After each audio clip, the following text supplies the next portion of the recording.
Akoma ne promise on a constituency for a factory. One district, one factory. One of the major campaign message I win in another Akoma my Ghana was to industrialize Omain. Now all my production chain, the importation of goods and products and services. However, Obia we are Ghana ni bia utie manopay in your district. The first thing as Obisani said, after 8 years of Nana Dankwa Akufo-Addo's government, Ediana mewo Akoma FM 87.9 ewo the district. Okwa Asante Achim na anu ye ko plantain factory bia aban capture ewo ne track animu. So ye produce factory plantain chips. Ami export bi egu ho. In October 2016, I had the privilege as a journalist to interview Nana Dankwa Akufo-Addo. Now, in our discussion with Bisano, in that meeting, in that discussion, now Alan Kojo Chamatenti Nana Nifa. Now Nana Dankwa Akufo-Addo ate me face to face. Mo amoshe Facebook page. They said they are more here in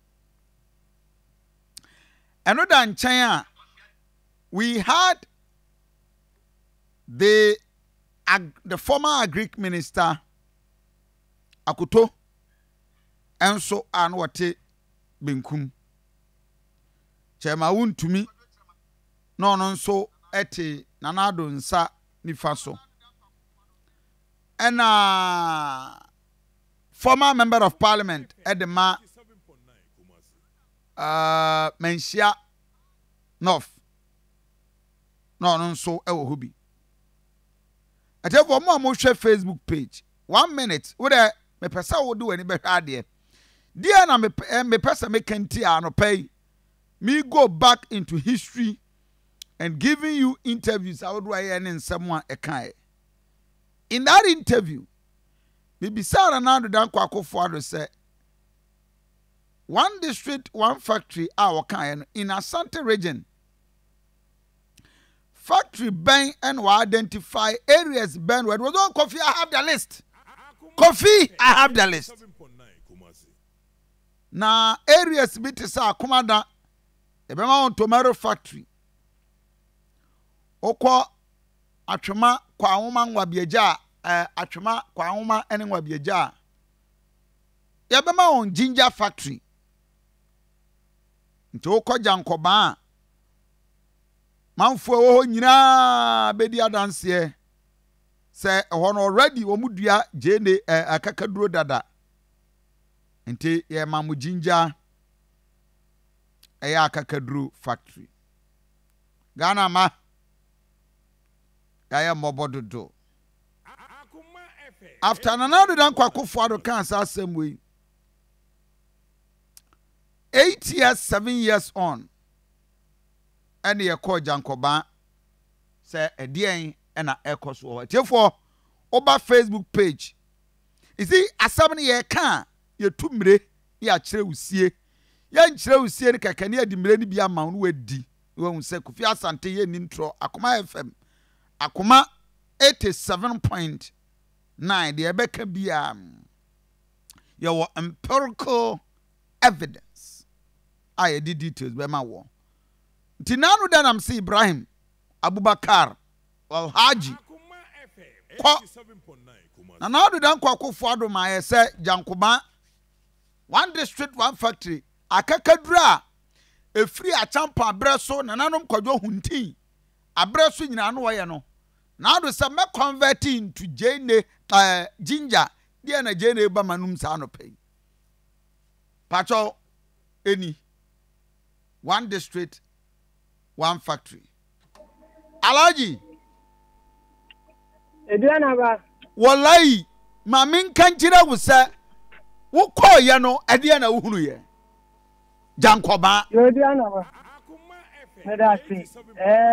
Omo muti Asante manchen di em say obi a wonim Jankoba bia wonim say ye bo Jankoba bia the first thing I ban aginim e ya kakadro. Esan say oba Asante manchen ni Ghana kra na. Oho ena ye dia kekedro kese pa ukwa efie bie nu a omunua kekedro omunna omudjuma omudi kese pa no enti e important ye be ye factory ma omu sende be ya omu dia kekedro no omu harvesti ya omu benya bebi e be dry ena ne tonim kra no e be ye easy amom factory ni begu ye Emma abaya ko abaya ba ko say ye be bia mom and anado e ba yen so mo hyiase 2020 ena anyame ya dum ginger factory e wo Jankoba anado aban etimi wie ye commission 2020 enti uko government tracker project no so e wo aban ni tre nduma wa ya na uko under 1D1 efa ube Jankoba ginger factory completed 2020 enti ye say e kwa kwhwampa e kodu ye no factory ni ewie Eduana ba mfidie ni egu 2020 ye be commission ye amanfo budget so omo ana omo ye akakaduro 1 acre kwa say omo try ko pay sky di shemu ye 2 acres omo ye 4 ye 6 esan say omo nje si ana omo dono dodo kra na ne tomu no enye din emmom yenti ana omo no dodo because omo ton a obi o a buyers no na eya omo determine price nti ebi a price meet me ko from pa esan say omo nya tofo nti o so omo ja ni sha ana obi to de ko send e be ya obe bro scan head by be see factory ni do mu so packing crying udo wie ya na o de akọ factory na e de two scales na de wo say de ma no the amount for the scale 2020 no ma nye juma 2021 2022 2023 this year 2024 Eduana ba ukwa factory no the way I commission no e da susiwa in fact o krefu mfidie no nso gum de ekoba ni so mo si ye commission wie ye no na transformer bia enni ho electricity ni wa e betimi edi juma no enti ye ko e de na nia no we want a transformer no na ya cheka ne aba ho let's say abi a delay 4 years kan ya ye be cheka no 4 years afi e na yetimi a cheka ne no aba ho they see ade this week a train say nkofo bi ye train they see amuso mo yi Jankoba na free 1D1F no mo di a mo de be friend ye say enable youth project enti the better omo wie school a graduate a omo nye ejuma na ye de ejuma na hye omo nsa no ma ya esi akana omo afa but problem is that ben na factory no be ejuma no eno any ade a omo ti wo no enti ase because Israel meka no megunu no senye ginger no ena omo do a na say dodo na ono de why na ajun say fi am pese obe eku ejuma no omo de omo ni akire kuma se ne ada centers omo ye ejuma na de omo kan se na nka ade a ye bie factory na ma na ye ejuma na nka dodo na omo jane free class akọ processing se omo be ye ejuma na nka omo ka wa ai san se omo ni se man ko do keke drone kra na factory ejuma ni maybe metime nya bi na itimi ama men sanso akọ manunji dana ba ukwa factory no yesie 2024 years da sisiwa efukra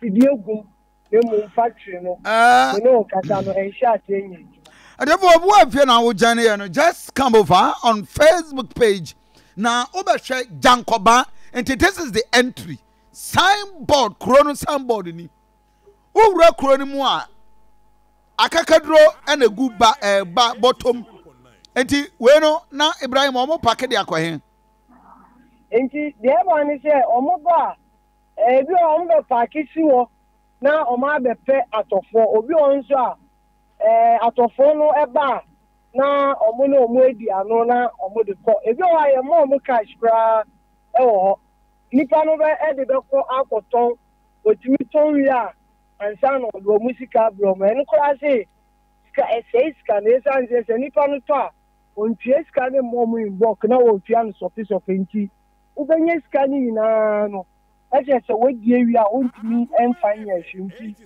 boto na na esisi wo kese no akaka gronkwa ese wo mo se wo beto no ho 1.5 2 million na mo ya di kokuro kese ma etimi ton na 8 million ene de keka ho nti omo farmers ne de let us say ejuma no omo de omo ye na omo bota omo ye ejuma no na emo womo ado aye bibia no womo ton no 1.5 na ye de kokrom exactly ye de kokodu krom a oma ba be ton no ofre ne say 8 million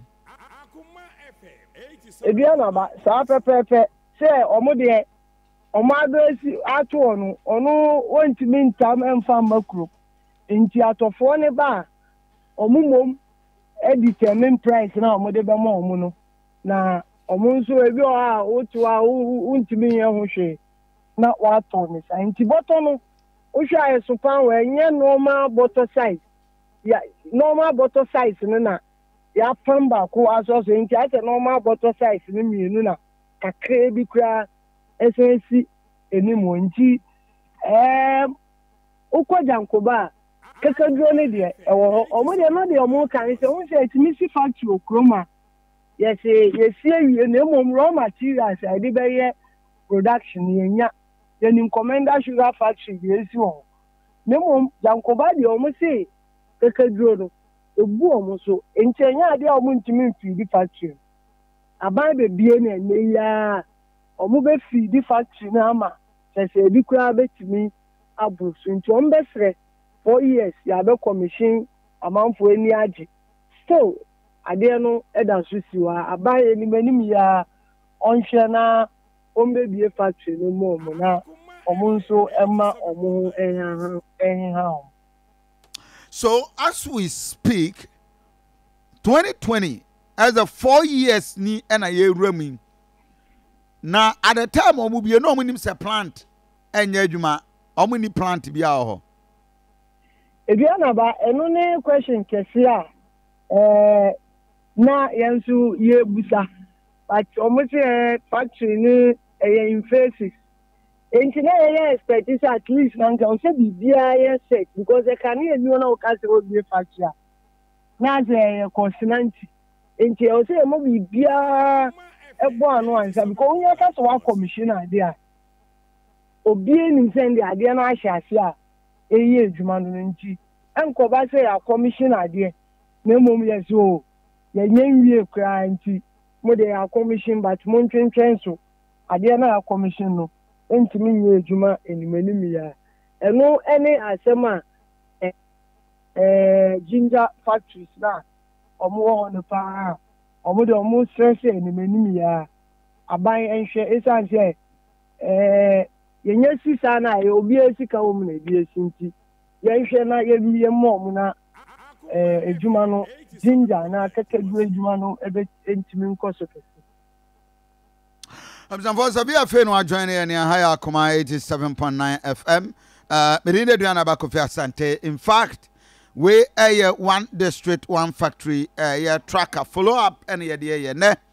The spotlight no at the GYANKOBAA and GYANKOBAA a watchman Wabieja South.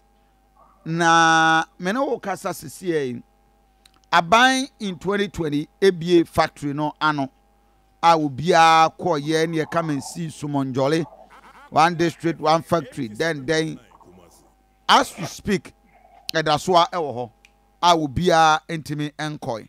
You nya anything, not even anoma hunsio ɛne yɛnya deɛ free adeɛ no si hɔ a ɛprɔ da no now ɛyɛ private partnership project ana aban na ɛyɛ 100% so financial or CBBA.